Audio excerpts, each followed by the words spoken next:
എജ്ജാതി പടം. ഒരു സാധാരണ ഹൊറർ മൂവിയാണ് പ്രതീക്ഷിച്ചത്. പക്ഷേ ഇത് ശരിക്കും ഞെട്ടിച്ചു കളഞ്ഞു. കഥയൊന്നും അറിയാതെ കാണാനിരിക്കുക. നിങ്ങളെയും ഞെട്ടിക്കും ഉറപ്പാണ്.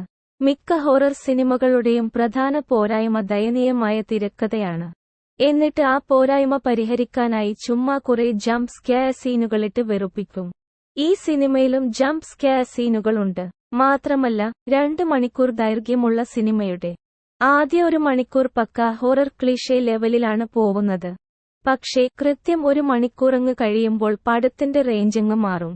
തിരക്കഥയുടെ പവറെന്താണെന്ന് പിന്നീടാണ് മനസ്സിലാവുക.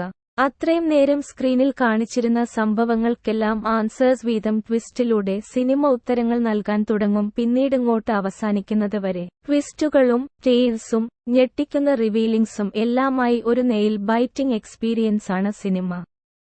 സിനിമയുടെ BGM വേറെ ലെവലാണ്.